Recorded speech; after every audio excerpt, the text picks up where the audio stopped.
Fala, meus queridos e minhas queridas, meus colecionadores de indeferimentos. Bem-vindos de volta ao canal Desafio das Súmulas. Nesse vídeo uma súmula importantíssima, tanto para a prática do dia a dia do processo do trabalho, quanto também para concursos, tá? E a gente vai além da súmula. A súmula por si só já é muito importante, mas a gente vai colocar algumas coisas além da súmula, como a situação do litisconsórcio, a situação do recurso da responsável subsidiária, responsável solidária.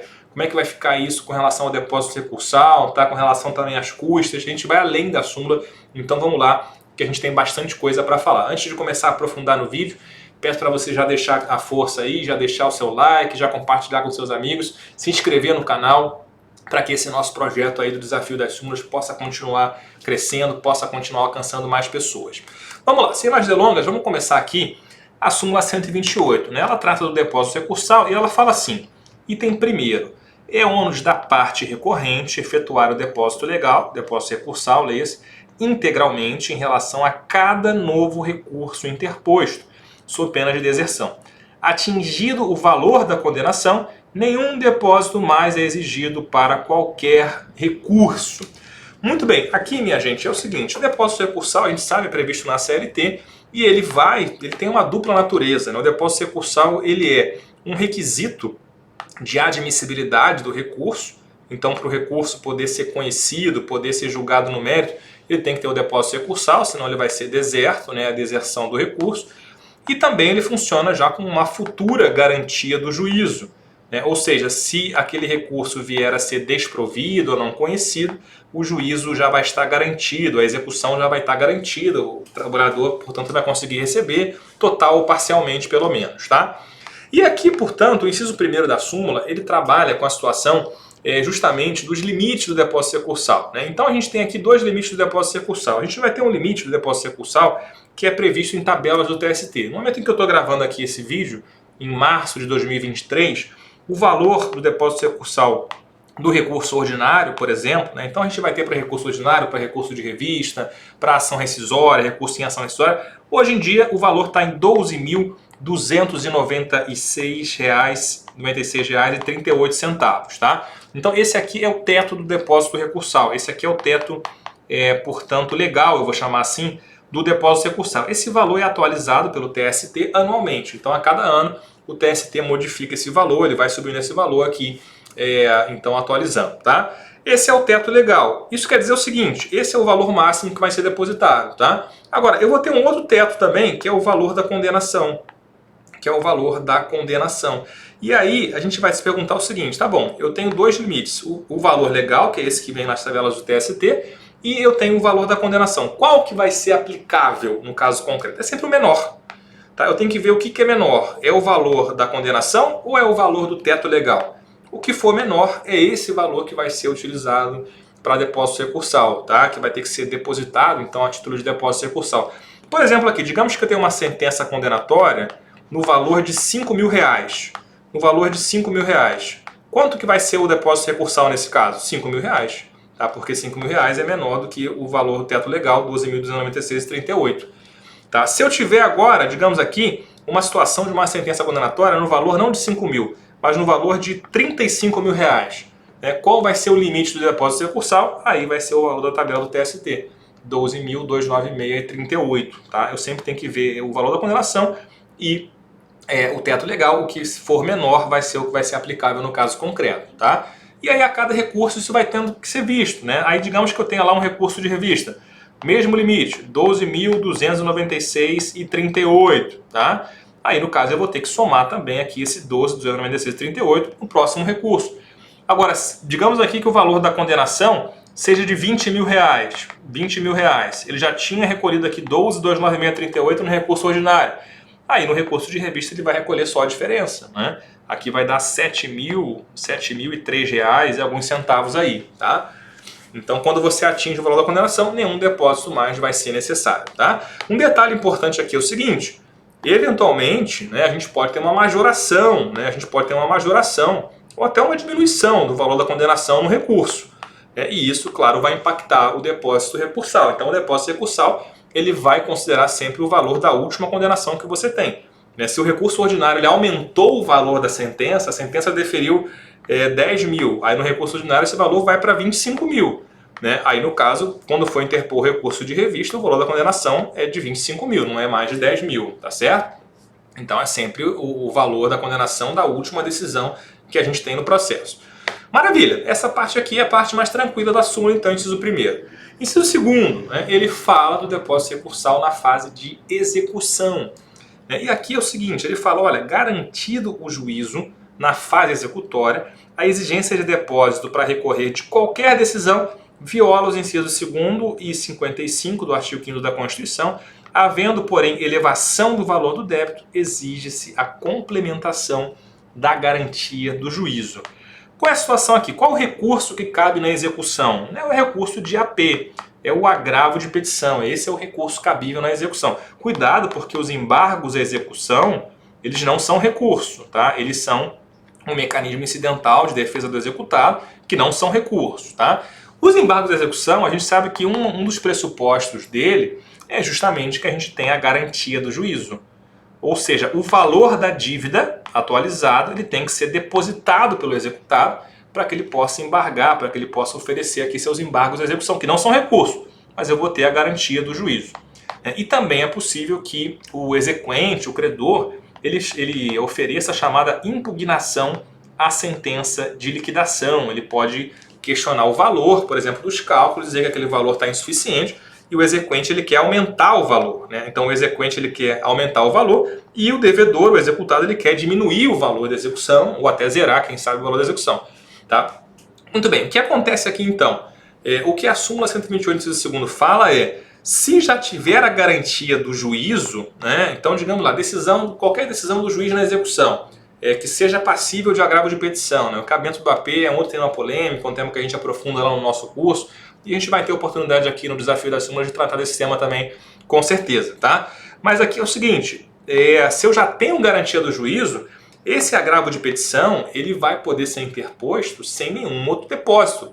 Não faz sentido falar em depósito recursal no agravo de petição. Por quê? Porque o juízo já está garantido.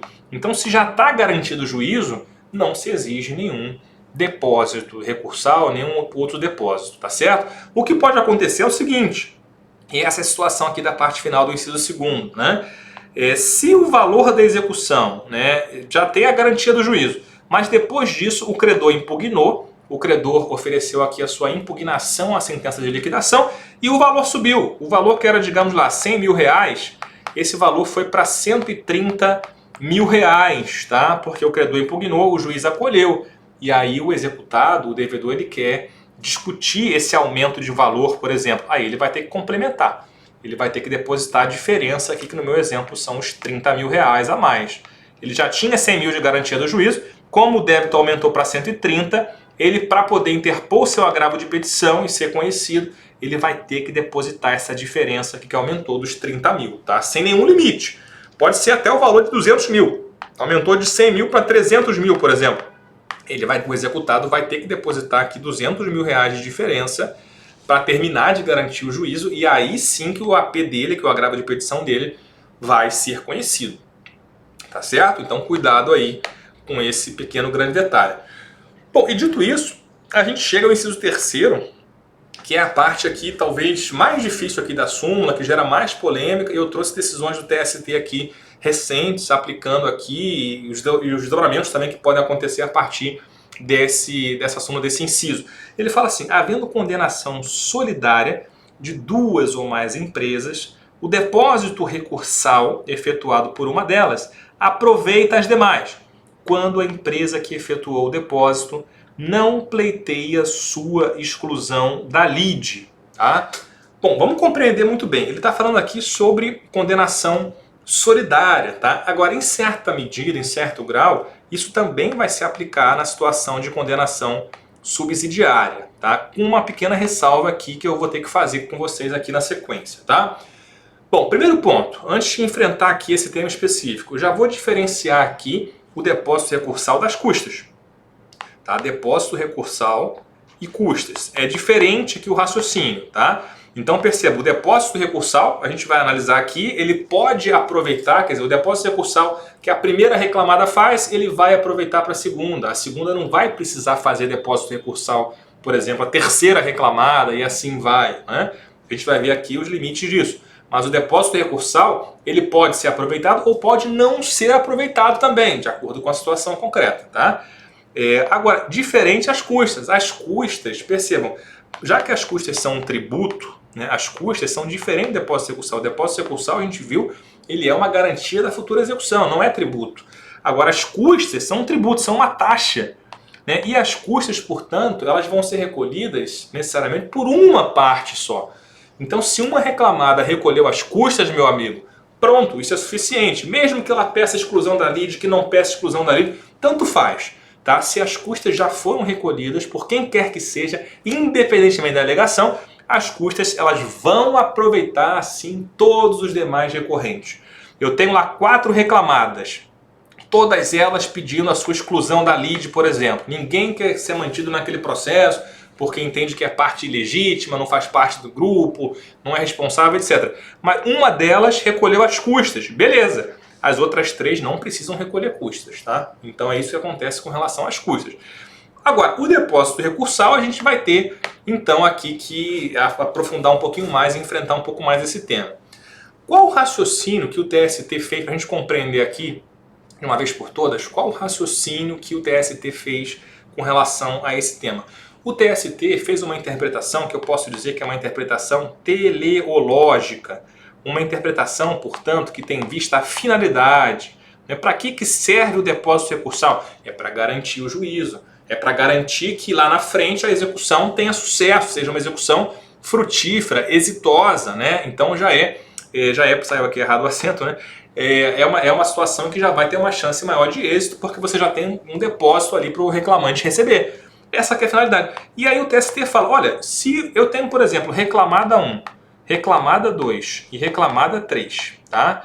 E aí digamos que a reclamada 1, ela está fazendo aqui o depósito recursal, ela fez o depósito recursal, mas ela está pedindo no seu recurso para ser excluída. Ela fala, olha, eu quero ser excluída, eu não faço parte desse grupo econômico, por exemplo, né?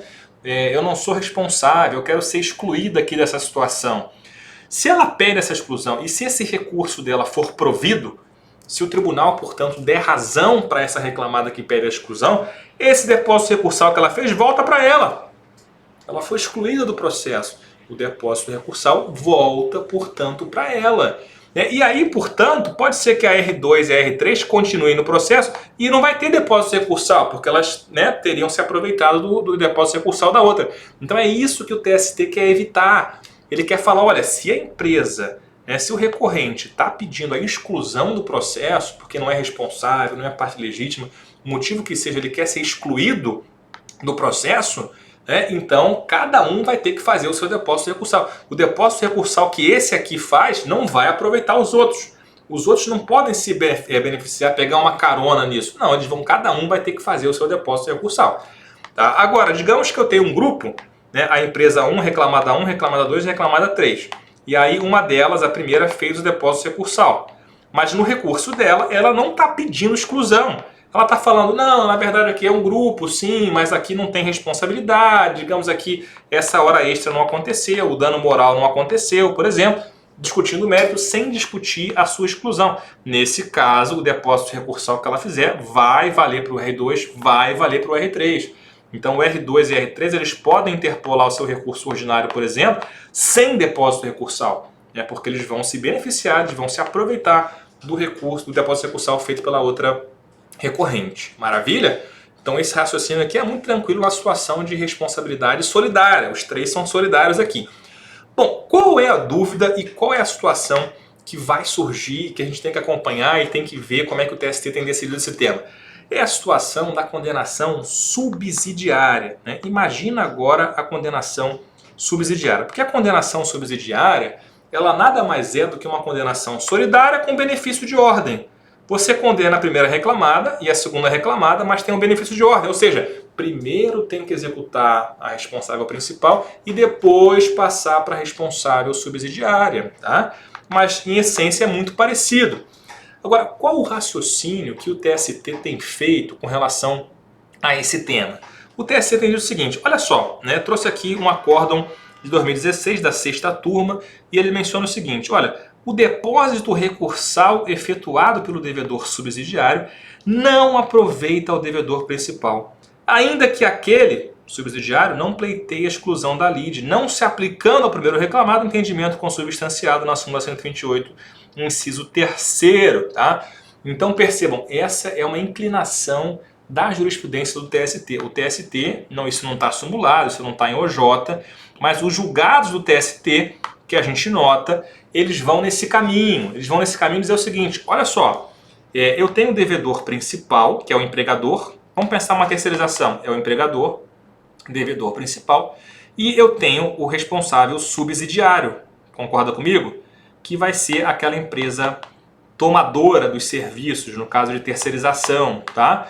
O que o TST fala aqui, minha gente, é o seguinte, esse devedor subsidiário, se ele interpuser o seu RO, ele fez lá o depósito recursal dele bonitinho, né? Se o devedor principal também quiser recorrer, ele vai precisar fazer também depósito recursal, tá? Ainda que o subsidiário não esteja postulando sua exclusão, tá? Então a situação da exclusão da lide, ela vale lá, como a gente viu na súmula, para o devedor solidário. O TST não tem aplicado esse entendimento para o recurso do devedor subsidiário. A tomadora de serviço recolheu o depósito recursal, né? Mesmo que ela não peça exclusão, ela não está alegando que é parte legítima, ela não está alegando que não é responsável, ela está reconhecendo que é devedora subsidiária, tá? Mesmo assim, o TST não aplica esse raciocínio. Qual seria o fundamento aqui? Os fundamentos seria o benefício de ordem, né? É o entendimento do TST talvez um pouco excessivo, talvez um pouco forçado, né? Por quê? Porque isso aqui vai acabar resultando, se a gente pensar mais a fundo, numa duplicidade de depósitos recursais. Eu vou ter 2 depósitos recursais aqui e talvez seja demais, talvez até a condenação seja no valor inferior a isso, tá? Mas perceba, o TST aqui se baseia na ideia do benefício de ordem. Ele está falando, olha só, já que a execução ela vai ter que começar com o devedor principal, né, então, portanto, o devedor principal ele tem que fazer o depósito recursal. Né? Por quê? Porque aí vai estar garantida a execução.